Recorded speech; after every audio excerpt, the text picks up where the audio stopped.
ఏ గురుదత్త అండి. ఈరోజు ఏదో ఒక వీడియో చేయాలి కాబట్టి ఇదైతే సరదాగా ఉందని వీడియో చేస్తున్నాను. ఇది కూడా మీకు తెలియాలి కదండి. ఒక సిద్ధ మంగళసూత్రం గురించి తెలిస్తే ఎట్లా, కాబట్టి ఇది కూడా తెలియాలి. ఇది మీరు ఎప్పుడైనా చూసారా?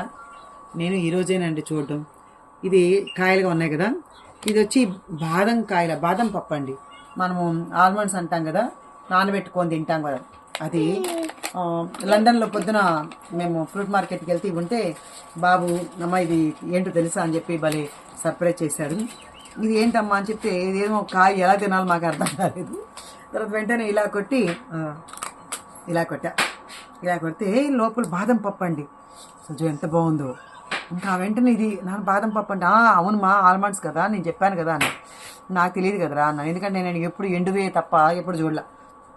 చూసారండి, ఇది ఆయిల్ లాగా ఉందండి, పచ్చిది కదా, ఎంత బాగుందో, భలే జ్యూసీగా ఉంది. ఇది తింటే ఒగరొగరుగా తాటి ముంజలు చూసారా, తాటి ముంజలు తింటాం ఆ టేస్ట్ ఉందండి.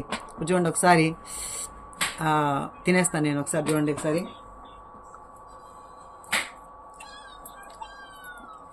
చాలా బాగుందండి.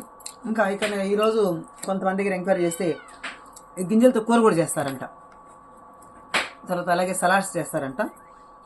కాబట్టి పచ్చివి కదా, కొంచెం ఎండిపోయి అయితే కొంచెం అంత వాల్యూస్ అంతా కొంచెం తగ్గుతాయి, కానీ పచ్చి దాంట్లో ఉన్నంత వాల్యూస్ దేంట్లోనే ఉండవు కదా.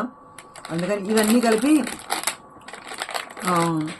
ఎన్ని పౌండ్లు కిరణ్ బాబు? 2 pounds అంట అండి. అంటే మన డబ్బులు, ఇండియా డబ్బులు 200 అనుకోండి. చూసారా, ఇదిగోండి, బాగున్నాయి కదా.